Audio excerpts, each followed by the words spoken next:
In this next endgame, we have a position where white has a pretty strong passed pawn on the d6 that comes with the support of the knight and even the rook that's pressuring b7. The question, nevertheless, is how is white supposed to take advantage of that passer and this powerful support of pieces near that pawn?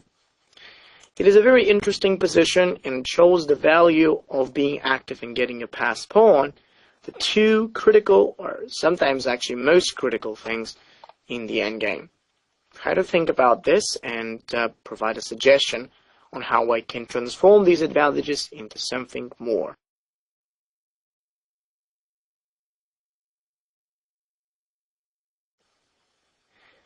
Definitely, it's all about rook takes b7. The bishop is the only piece that's actually protecting d7 and doesn't let white to advance this pawn and promote it into queen. If we do rook takes b7, we take away practically his only defensive piece out there. So should black take, white has the ability to move. He's got other options actually. One of them is to move the king down to f8, which unfortunately doesn't happen to help.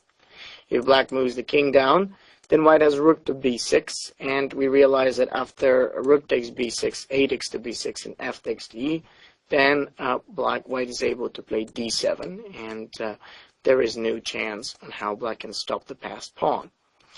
On the other hand, of course, if he moves the king, the white knight's coming, so white will promote those pawns for sure. And the truth is, rook to b6 is losing also for black because of now rook takes to c and then knight f6.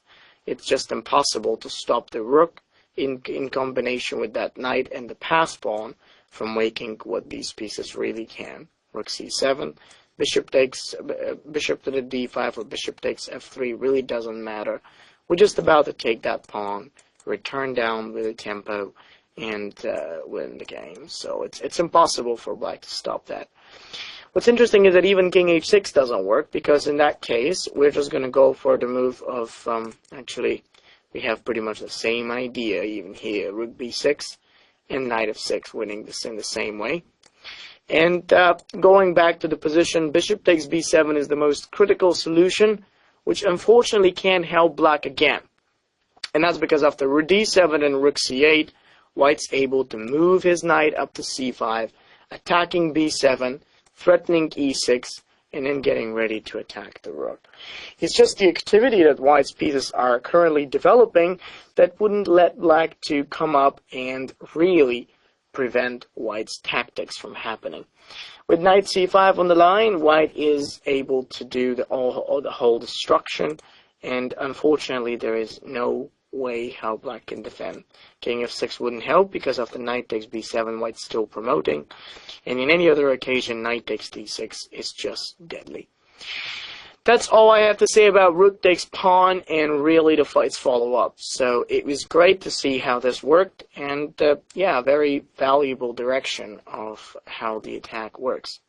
Beautiful example and some nice tactical possibilities as a result.